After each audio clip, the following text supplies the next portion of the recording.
Kidney failure is a silent killer. Kidney failure may leads to death. Kidney patient যখন ডক্টরের কাছে যান, ডক্টরকে প্রশ্ন করেন যে কিডনি কখন কিভাবে খারাপ হলো আমি বুঝতেই পারিনি।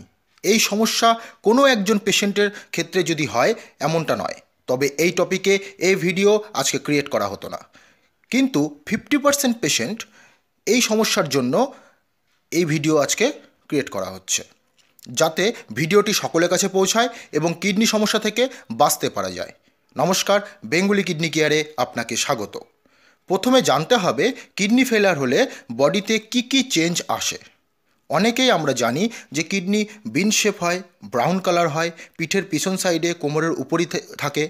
এর কাজ ব্লাড ফিল্টার আউট করা, ইউরিন বের করা, ইলেকট্রোলাইট ব্যালেন্স করা, এসব। কিন্তু এইসব কাজগুলি কিভাবে কিডনি করে সেটা ইম্পর্টেন্ট। কিডনির মধ্যে থাকে অসংখ্য নেফ্রন্স। নেফ্রন্সে ব্লাড আসে একদিক থেকে ও অন্য দিক থেকে বেরিয়ে যায়, কিন্তু মাঝে প্রেশারের কারণে যত ওয়েস্ট মেটেরিয়াল বডিতে থাকে তা সেপারেটভাবে বেরিয়ে যায়। কখনো বিপি বা সুগার বাড়ার কারণে যে ব্লাড সাপ্লাই নেফ্রনে যায় তা হ্যাম্পার হওয়া শুরু হয়। ব্লাডে যে ফ্লো তা কিডনির দিকে যেতে যেতে চেঞ্জ হতে থাকে, ফলে কিডনির ফাংশন ডাউন হতে থাকে। কিডনি ফাংশন ডাউন হওয়ার ফলে কিডনির কার্যক্ষমতা হারিয়ে ফেলে। এতে বডিতে যে ওয়েস্ট মেটেরিয়ালগুলো জমতে থাকে তা ব্লাডেও জমতে থাকে। কিন্তু কিডনির কিছু ক্ষমতা আছে নিজেকে রিকভার করা। তাই কিডনি যতক্ষণ না 30% ড্যামেজ হচ্ছে ততক্ষণ তার ক্রিয়েটিনিন ভ্যালু বা ইউরিয়া ভ্যালু বাড়ে না। আর এটাই হলো বড় সমস্যা। 30% ড্যামেজ হবার পর ক্রিয়েটিনিন ভ্যালু আসে 1.4, অর্থাৎ ক্রিয়েটিনিন ভ্যালু 1.4 আসলেও কিডনি 30% ড্যামেজ হয়ে গেছে। এর জন্য প্রথমের দিকে বোঝা মুশকিল যে কিডনি ড্যামেজ হয়েছে কিনা।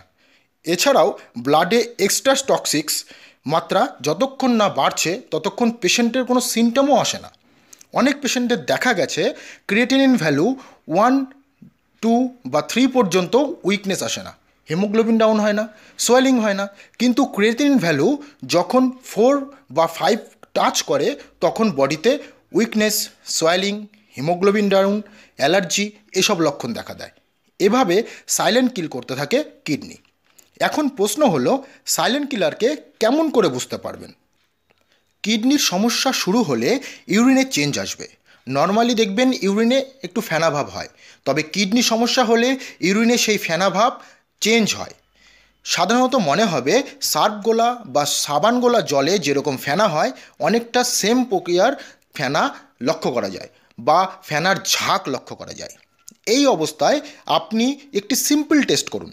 ল্যাবে গিয়ে ইউরিন রুটিন টেস্ট করুন। সকালে উঠে যে ইউরিনটা, সেই ইউরিনটা আপনি টেস্ট করতে দিয়ে দিন ইউরিন রুটিন। তবেই বোঝা যাবে ইউরিনে ফেনা কেন হচ্ছে। তা কি কিডনি সমস্যা নাকি অন্য কোনো সমস্যা? ইউরিনের সমস্যা হতে পারে, ইউরিন ইনফেকশনের জন্য হতে পারে, বা ইউরিনারি ট্র্যাকেও সমস্যা হতে পারে। তবেই আপনি বুঝতে পারবেন যে আপনার কিডনির সমস্যা রয়েছে কি না। এটাই একমাত্র উপায় কিডনি ফেল হওয়ার আগে টেস্ট করে জানা যায়। আশা রাখছি এই ভিডিওতে আপনি বুঝতে পেরেছেন এবং সতর্কতা অবলম্বন করবেন যে কিডনি সমস্যা হওয়ার আগে কিভাবে আপনি বুঝতে পারবেন। কিডনি সমস্যা প্রত্যেকটা পেশেন্ট টু পেশেন্ট ভ্যারি করে। প্রত্যেকটা পেশেন্টের বডি সিমটম, বডি কন্ডিশন আলাদা। তাই আপনাকে বুঝতে হবে এক একটা পেশেন্টের সিমটম এক এক রকম হবে। সবার হেলথ কন্ডিশন সমান নয়, তাই কিছু পেশেন্টদের মধ্যে এই রকম প্রবলেম লক্ষ্য করা যায়। ভালো থাকুন, সুস্থ থাকুন, নিজের কিডনির যত্ন নিন। ধন্যবাদ।